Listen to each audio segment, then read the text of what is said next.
पास आ रही हैं। प्रधानमंत्री नरेंद्र मोदी अपने रूस दौरे के दरमियान जो अपने विशेष विमान से पहुंचे हैं मॉस्को के एयरपोर्ट पे, और ये उस वक्त की तस्वीरें हैं। प्रधानमंत्री को वहां पे रिसीव किया गया, गार्ड ऑफ ऑनर दिया गया, और ये दिखाता है कि भारत के प्रधानमंत्री के साथ साथ भारत के 140 करोड़ जनता के सम्मान के तौर पर भी यहाँ पर रेड कारपेट बिछा हुआ दिखाई पड़ रहा है। और अपने आप में भारत और रूस के संबंधों के लिहाज से भी ये तस्वीरें बहुत कुछ बयां करती हैं। और प्रधानमंत्री अब से बस कुछ देर पहले पहुंचे ही हैं मॉस्को एयरपोर्ट पर। वहां की ये तस्वीरें।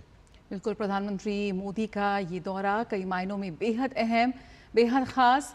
22वें भारत रूस वार्षिक शिखर सम्मेलन में शिरकत करने के लिए प्रधानमंत्री रूस की यात्रा कर रहे हैं। और लगातार हम चर्चा कर रहे हैं कि किस तरह से तीसरी बार सत्ता संभालने के बाद प्रधानमंत्री मोदी का ये पहला दौरा रूस का है और पहला द्विपक्षीय विदेशी दौरा भी है, काफ़ी अहम है। किस तरह से भारत और रूस के जो ऐतिहासिक रिश्ते रहे हैं, जो परंपरागत रिश्ते रहे हैं, परंपरागत रूप से जो मैत्रीपूर्ण रूसी भारतीय संबंधों को आगे ले जाते हुए विकास की संभावनाओं के साथ साथ जो महत्वपूर्ण एजेंडे हैं इस वक्त अंतर्राष्ट्रीय और क्षेत्रीय, उन तमाम प्रासंगिक मुद्दों पर चर्चा होगी। किस तरह से एक संतुलन बनाते हुए भारत अपनी तटस्थ विदेश नीति के साथ आगे बढ़ रहा है, और उसी की एक झलक हम यहाँ पर साफ तौर पर देख सकते हैं। और भारत और रूस के बीच में द्विपक्षीय वार्ता, 22वें द्विपक्षीय एक तरीके से जो संवाद है, चर्चा है, उसके लिए प्रधानमंत्री पहुंचे हैं। रूस के राष्ट्रपति व्लादिमीर पुतिन के आमंत्रण पर प्रधानमंत्री की ये तीसरे कार्यकाल की पहली द्विपक्षीय यात्रा किसी देश के लिए, जो कि वो रूस पहुंचे। और रेड कारपेट बिछा हुआ ये दिखाता है कि जया किस प्रकार से प्रधानमंत्री मोदी का स्वागत और इस्तकबाल किया जा रहा है। ये भारतीयों के सम्मान के लिहाज से भी बहुत खूबसूरत तस्वीरें हैं। और वहाँ पे प्रधानमंत्री को गार्ड ऑफ ऑनर दिया गया है। ये सम्मान भी अपने आप में विशेष सम्मान के तौर पर है। एयरपोर्ट पे जिस तरह प्रधानमंत्री को रिसीव किया गया है, ये गर्मजोशी दिखाती है कि कैसे रूस भारत के साथ संबंधों को आगे बढ़ाने के लिए उत्सुक है और इस दिशा में तेज गति से आगे बढ़ना चाहता है। और हम जानते हैं कि आज और कल 2 दिन ये बहुत महत्वपूर्ण बैठकों का दौर रहेगा, जब प्रधानमंत्री और रूस के राष्ट्रपति के बीच में बातचीत होगी।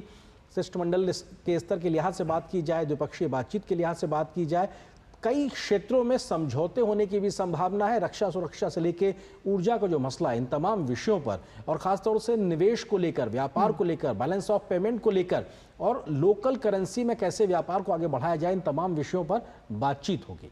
बिल्कुल, और काफ़ी ऐतिहासिक संबंध रहे हैं भारत और रूस के, लेकिन हम कह सकते हैं कि पिछले 10 वर्षों में कई क्षेत्रों में बहुत ही उल्लेखनीय प्रगति हुई है। भारत और रूस के संबंधों की बात करें, विभिन्न क्षेत्र हैं, ऊर्जा, सुरक्षा, व्यापार, निवेश, स्वास्थ्य, शिक्षा, संस्कृति, पर्यटन, और लोगों के बीच जिस तरह से आदान प्रदान बढ़ा है उसको देखने लायक है। हमारे संवाददाता सुधीर हमारे साथ जुड़े हुए हैं। सुधीर, यहाँ पर प्रधानमंत्री ने कहा कि जिस तरह से तमाम क्षेत्रों में द्विपक्षीय सहयोग के सभी पहलुओं पर यहाँ पर समीक्षा करने का अवसर है, बातचीत करने का अवसर है। प्रधानमंत्री वहां पहुंच चुके हैं। क्या कुछ कार्यक्रम रहने वाला है यहां से आगे?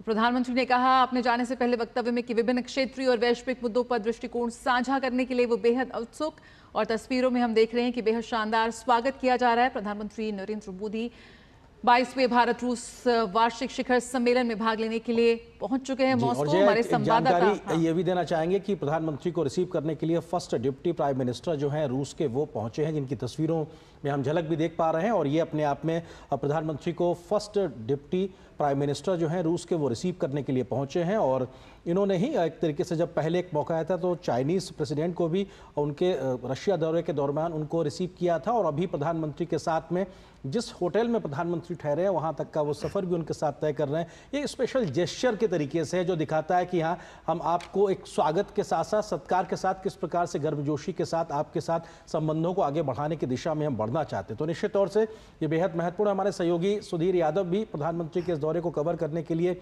मॉस्को में मौजूद हैं। सुधीर, अगर आप तक हमारी आवाज़, हम कोशिश करेंगे सुधीर तक पहुंचने की, लेकिन ये तस्वीरें अपने आप में बेहद अहम, जब फर्स्ट डिप्टी प्राइम मिनिस्टर रूस के हैं, वो उनको प्रधानमंत्री नरेंद्र मोदी को रिसीव करने पहुंचे। और यहाँ पर हम देख सकते हैं तस्वीरों में भारत के जो राजदूत हैं वहाँ पे मौजूद मॉस्को में, वो तस्वीरों में नजर आ रहे हैं। प्रधानमंत्री का उन्होंने भी स्वागत किया, तमाम वरिष्ठ लोग। और तीनों सेनाओं की जो टुकड़ियां होती हैं, tri services guard of honour जो होता है वो यहाँ पर दिखाई पड़ रहा है। ये अपने आप में प्रधानमंत्री के स्वागत और इस्तकबाल की तस्वीर है। इस वक्त सीधे मॉस्को से आप देख पा रहे हैं, अब से कुछ देर पहले जब प्रधानमंत्री पहुंचे हैं तो उनका भव्य तरीके से रेड कारपेट बिछाकर स्वागत किया गया, tri services guard of honour दिया गया। ये अपने आप में बेहद महत्वपूर्ण तस्वीर है। मिस्टर तहल, आपको इन तस्वीरों को फर्स्ट इंस्टेंस में किस तरह से आप क्या रिएक्शन देंगे, क्या कहना चाहेंगे? आपको लगता है कि मॉस्को में प्रधानमंत्री का पहुंचना और ये तस्वीरें क्या कुछ बयां करती हैं? यहां से एक मोमेंटम बनता है पूरे 2 दिन के कार्यक्रम का। बिल्कुल, ये मोमेंटम बनता है फर्स्ट डिप्टी प्राइम मिनिस्टर का उनको रिसीव करना। मैं समझता हूँ कि ये एक बहुत ही महत्वपूर्ण जेस्चर है। उसके बाद ट्राई सर्विस पूरा उनको जो गार्ड ऑफ ऑनर दिया जा रहा है, तो इसको एक ऑफिशियल विजिट की तरह से ट्रीट किया जा रहा है और पूरे सम्मान के साथ प्रधानमंत्री मोदी का स्वागत मॉस्को में पहुंचने पर किया जा रहा है। बिल्कुल, और ये अपने आप में बेहद भव्य तस्वीर है। प्रधानमंत्री पहुंचे हैं, उनके स्वागत इस्तकबाल के लिए ये तस्वीर है मॉस्को के एयरपोर्ट से, और ये रेड कारपेट जिसका हम जिक्र कर रहे थे वो यहाँ दिखाई पड़ रहा है। और गार्ड ऑफ ऑनर अपने आप में हर देश की अपनी कुछ अलग विशिष्ट परंपराओं के अनुसार रहता है। अंशु जी, आप किस तरीके से देखते हैं इन तस्वीरों को? आपके मन में पहला क्या ख्याल आ रहा है? ये दिखाई पड़ रहा है कि 2 घनिष्ठ मित्र देश और 2 घनिष्ठ मित्र राष्ट्राध्यक्ष मिलने वाले हैं। मोदी जी को जिस प्रकार से फर्स्ट डिप्टी प्राइम मिनिस्टर ने रिसीव किया है, जिस प्रकार से उन्हें गार्ड ऑफ ऑनर दिया जा रहा है, और सुंदर तस्वीरें हैं जो हमारे सामने हैं, और हर एक भारतीय को इन तस्वीरों को देखकर गौरव हो रहा होगा, क्योंकि रूस एक महाशक्ति है और जिस प्रकार से भारत को सम्मान के साथ हमारे राष्ट्राध्यक्ष को सम्मान के साथ ले जाया जा रहा है, तो आगे निश्चित तौर पर जैसे आपने कहा यहाँ से एक मोमेंटम बनता हुआ दिखाई पड़ता है। एक सकारात्मक हमको दृष्टिकोण से हम देख सकते हैं कि आगे कुछ न कुछ संभावनाओं पर निश्चित तौर पर अच्छे आउटकम्स निकलते हुए दिखाई देंगे हमें। बिल्कुल, यहाँ पर शानदार स्वागत प्रधानमंत्री नरेंद्र मोदी का। हमारे संवाददाता सुधीर हमारे साथ जुड़ गए हैं। सुधीर, जिस तरह से भारत और रूस के संबंधों में जो प्रगाढ़ता है वो और गहराई, यहाँ पर उसको आगे बढ़ाने का एक प्रयास, और उसी खास दौरे पर यहाँ पर प्रधानमंत्री रूस पहुंचे हैं। क्या कुछ कार्यक्रम रहने वाला है इस वक्त इसके बाद से?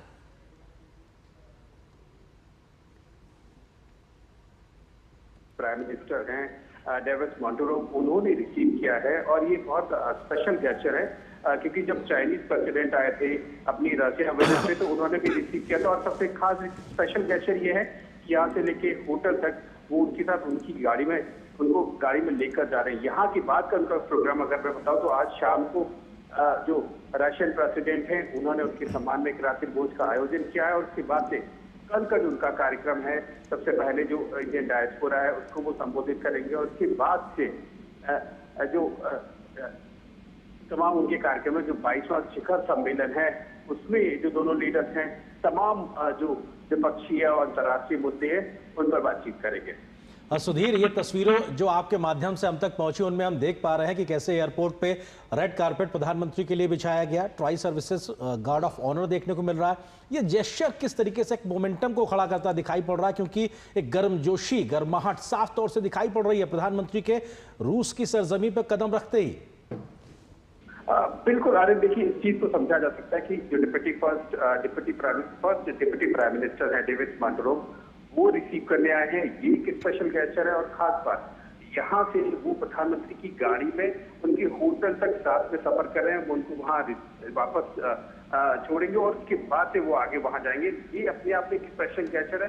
साफ तौर पर संबंधों में जो गर्माहट है वो दिखाई देती है, और जिस तरीके से आपने बात की, एक टाइम टेस्टेड फ्रेंडशिप जो लगातार रही है लंबे वक्त से, उसका एक गेस्चर विजिट की शुरुआत में साफ तौर पर दिखाई देता है कि प्रधानमंत्री यहाँ पहुंचते हैं, उनको सेरेमोनियल वेलकम यहाँ दिया जाता है। उसके बाद से अब वो होटल पहुंच रहे हैं जहाँ इंडियन डायस्पोरा है वो उनका इंतजार कर रहा है, उनका वेलकम कर रहा है, वो उनको आशा भरी निगाहों से देख रहे हैं। कई सारे जो भारतीय समुदाय के लोग हैं वो प्रधानमंत्री के होटल के पास इकट्ठे हुए हैं उनकी एक झलक पाने के लिए। तो प्रधानमंत्री यहाँ एयरपोर्ट से निकले और अब होटल पहुंचने वाले हैं। कल के खास तौर पर अगर कार्यक्रम की बात मैं करूँ तो कल प्रधानमंत्री सबसे पहले इंडियन डायस्पोरा से के पास जाएंगे। उसके बाद से यहाँ जो अननोन सोल्जर्स हैं, जिस सेकेंड वर्ल्ड वॉर में जिन वीर योद्धाओं ने अपना बलिदान दिया, वहां जाकर श्रद्धा सुमन अर्पित करेंगे। एटम सेंटर है, एग्जीबिशन सेंटर जो रशिया की जो एटॉमिक डेवलपमेंट है उसको दर्शाता है, वहां जाएंगे और उसके बाद से जो 22वां शिखर सम्मेलन है उसमें हिस्सेदारी करेंगे।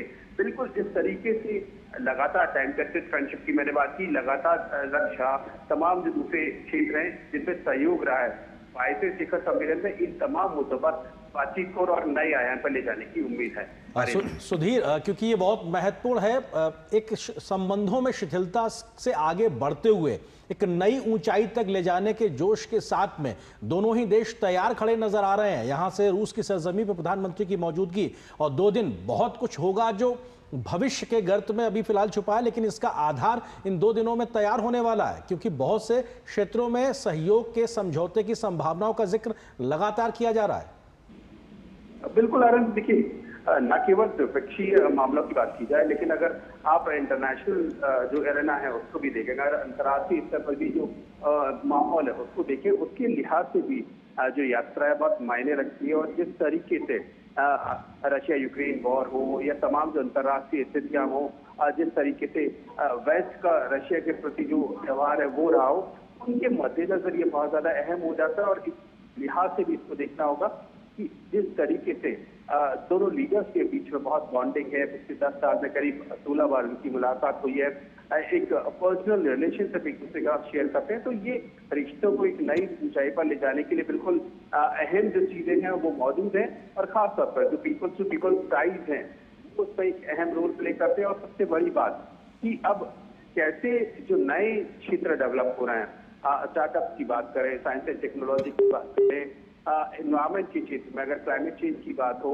इन सब तमाम मुद्दों में कैसे और आगे बढ़ना है, इंटरनेशनल जो मंच है उनमें कैसे साझा रूप से आगे बढ़ना है, इन तमाम मुद्दों पर यहाँ बात होगी। और जाहिर तौर पर संबंध चूंकि पहले ही स्ट्रेटेजिक पार्टनरशिप के लेवल पे हैं, उनको और कैसे आगे और बेहतरी की ओर आगे लेकर जाया जाए, इन तमाम मुद्दों पर बातचीत होगी। बिल्कुल, विभिन्न क्षेत्रीय वैश्विक मुद्दों पर जिस तरह से दृष्टिकोण साझा करने के लिए बेहद उत्सुक प्रधानमंत्री ने अपने वक्तव्य में कहा। आपने जो तमाम जो पारंपरिक क्षेत्रों के साथ साथ नए क्षेत्रों की जो खोज है, किस तरह से और नए क्षेत्रों पर भी भारत और रूस अपने संबंधों को, अपने साझेदारी को बढ़ा सकता है, उस पर भी खास तौर पर चर्चा होने की उम्मीद। साथ ही जिस वक्त वैश्विक परिदृश्य है उसको भी लिहाज से काफी महत्वपूर्ण होगा। प्रधानमंत्री वो तमाम मुद्दे पर बातचीत करते नजर आ सकते हैं। बिल्कुल, देखिए जो द्विपक्षीय मुद्दे हैं वो तो हैं, खासतौर पर एनर्जी सिक्योरिटी की अगर खासतौर पर बात करें, जिस तरीके से अगर एनर्जी सिक्योरिटी के लिहाज से देखें तो जो दोनों देशों के बीच में रुपए और रूबल में जो ट्रेड हो रहा है उसको किस तरीके से और ज्यादा स्ट्रेंथन और ज्यादा स्थायित्व प्रदान किया जाए जो दोनों देशों के लिए बेनिफिशियल हो, इस मुद्दे पर भी बातचीत हो सकती है। इसके अलावा क्लाइमेट चेंज, आतंकवाद और तमाम जो दूसरे क्षेत्र है, अगर छात्रों के लिहाज से देखें, भारत एक बड़ी संख्या मेडिकल स्टूडेंट्स की रशिया में आती है। मेडिकल एजुकेशन के लिहाज से, टूरिज्म के लिहाज से, टूरिज्म एक ऐसा बढ़ता हुआ क्षेत्र है जहाँ दोनों देश बहुत एक दूसरे के साथ अगर इस मुद्दों पर आगे बढ़ते हैं तो दोनों के लिए बहुत एक बेहतर सिचुएशन स्टैब्लिश होगी। कई सारी डायरेक्ट फ्लाइट की अगर बात हम करें कि रशिया से अगर डायरेक्ट फ्लाइट के जरिए इंडिया की कनेक्टिविटी ज्यादा बेहतर हो तो टूरिज्म की एक बेहतर स्थिति पैदा हो सकती है। तो ये तमाम एरियाज हैं। स्टार्टअप का एक ऐसा एरिया है जिसमें मैं समझता हूँ कि बहुत ज्यादा बिल्कुल, पर्यटन की बात करें, पीपल टू पीपल कनेक्ट बात करें, ये तमाम ऐसे क्षेत्र हैं जिसमें बहुत संभावनाएं हैं अभी भी। सुधीर, प्रधानमंत्री मोदी ने भी भारतीय समुदाय का भी जिक्र किया कि किस तरह से वो एक जीवंत समुदाय से मिलने के लिए काफी उत्सुक हैं, और जैसा कि आपने बताया कि कल सुबह ही जो कार्यक्रम होगा वो उनसे मिलते नजर आएंगे। क्या कुछ तैयारियां आप देख रहे हैं, किन उम्मीदों के साथ वहां पर मौजूद है भारतीय समुदाय प्रधानमंत्री का स्वागत करने के लिए? अजय, आप इस चीज से समझ सकते कि भारतीय समुदाय जो है उसमें कितना उत्साह है कि जब अभी प्रधानमंत्री अपने होटल पहुंचे हैं तो तमाम जो भारतीय समुदाय होटल के बाहर प्रधानमंत्री मोदी की एक झलक पाने के लिए इकट्ठा हो गया है और हाथों में झंडे लेकर वो प्रधानमंत्री की एक झलक पाने के लिए आतुर खड़े नजर आ रहे हैं। इस तरह का माहौल वहाँ बिल्कुल एक जोशीला माहौल, देशभक्तिपूर्ण माहौल प्रधानमंत्री को देखने के लिए बन चुका है। तो इसके अलावा कल के कार्यक्रम की अगर मैं खासतौर पर बात करूँ तो सबसे पहला कार्यक्रम जो इंडियन डायस्पोरा है उसको संबोधित करेंगे। यहाँ जिस तरीके से मैंने बताया कि तमाम वैश्विक परिस्थितियों की बात है, जो माहौल बदला है उससे भारत के लिए नई संभावनाएं हैं। फार्मा इंडस्ट्री है, टेक्सटाइल है, हैवी मशीनरीज हैं, टूरिज्म की हम बात पहले ही कर चुके। ये तमाम ऐसे एरियाज हैं जहाँ भारत बहुत आसानी से, बहुत तेजी से आगे बढ़ सकता है। तो जाहिर तौर पर जो प्रवासी भारतीय है वो इन क्षेत्रों को देख रहे हैं और जी। उम्मीद कर रहे हैं कि जब दोनों लीडर्स मिलेंगे तो इन तमाम मुद्दों पर भी बातचीत होगी। सुधीर, आप रहिए हमारे साथ में। इस खास मेहमान भी हमारे साथ लगातार स्टूडियो में मौजूद हैं, एम्बेसडर तायल, इसके अलावा डॉक्टर जोशी जी हमारे साथ बने हुए हैं। एम्बेसडर तायल, आपको लगता है कि इन तस्वीरों से अब आगे बढ़ते हुए प्रधानमंत्री जब पहुंचेंगे अपने होटल, वो तस्वीरें आएंगी तो हम वो भी साझा करेंगे, लेकिन हम इस बात की पूरी तरीके से अपेक्षा कर सकते हैं कि भारतीय समुदाय के लोग बड़ी संख्या में प्रधानमंत्री के इस्तकबाल के लिए पहुंचे ही होंगे, क्योंकि ये हमने हर जगह देखा है कि इंडियन डायस्पोरा को दोबारा से एनर्जाइज करने का जो बीते एक दशक में काम प्रधानमंत्री ने किया है वो रूस के लिहाज से भी है। तो रूस में मौजूद भारतवंशियों के मन में भी बहुत उत्सुकता है प्रधानमंत्री की इस यात्रा को लेकर। एम्बेसडर तायल, जिस देश में भी प्रधानमंत्री जाते हैं वहाँ भारतीय मूल के लोगों में इतना उत्साह होता है उनसे मिलने का। मैं पिछले वर्ष सिडनी में था जब वो आए थे वहाँ पर, और कितना उत्साह, हज़ारों लोग वहाँ पर थे। तो मैं समझता हूँ कि शायद होटल के पास भारतीय मूल के लोगों को कहा गया होगा, क्योंकि एयरपोर्ट पर नहीं थे कभी। ये सब लोकल प्रोटोकॉल के साथ ये निर्णय होता है कि कहाँ भारतीय मूल के लोगों का इंटरेक्शन प्रधानमंत्री के साथ रहेगा, या तो वो होटल में होता है या एयरपोर्ट पर भी होता है। तो मैं समझता हूँ कि शायद यहाँ जब प्रधानमंत्री का कॉन्वॉय होटल के पास पहुँचेगा तो भारतीय समुदाय के लोग वहाँ बहुत मात्रा में नज़र आएंगे भारत का झंडा लिए, और एक बहुत ही एनर्जी, तो वो उनको प्रधानमंत्री भी उनसे एक एनर्जी लेते हैं। मैं हमेशा ये देखता हूँ जो उनके चेहरे पे एक खुशी आती है, हमारे प्रधानमंत्री के आंखों में जिस तरह का एक स्पार्क होता है, और जिस तरह का एक भारतीय मूल के जितने भी लोग हैं, बच्चे, लेडीज़, झंडा फहराते हुए, और एक बहुत ही अच्छा दृश्य हमारे दर्शकों को देखने को मिलेगा। बिल्कुल, हमारे संवाददाता अरुण शर्मा भी हमारे साथ जुड़े हुए हैं। अरुण, लगातार हम बात कर रहे हैं कि कितनी महत्वपूर्ण ये यात्रा है और कैसी सभी की निगाहें इस पर टिकी हुई हैं। क्या महत्वपूर्ण एजेंडा हो सकता है, किस तरह से जो पिछले 10 वर्षों में जो साझेदारी और बढ़ी है कई क्षेत्रों में, उसमें और कौन से नए क्षेत्रों में किस तरह से संभावनाएं तलाशी जा सकती हैं। व्यापार है, सुरक्षा है, तमाम ऐसे अहम मुद्दे हैं जिन पर जो छाए रहेंगे अगले 2 दिन तक। क्या कुछ एजेंडा में शामिल होने की उम्मीद है, क्या कुछ कहता है आपका आंकलन? विजिट इस बात से इसका अंदाजा लगाया जा सकता है कि पिछले 10 साल के अंदर दोनों ही लीडरशिप 16 बार एंगेज कर चुके हैं, इंटरेक्ट कर चुके हैं, अलग अलग प्लेटफॉर्म पर मिल चुके हैं। प्राइम मिनिस्टर मोदी अपने जब 3rd टर्म में वापस से चुन करके आते हैं तो फर्स्ट पायलट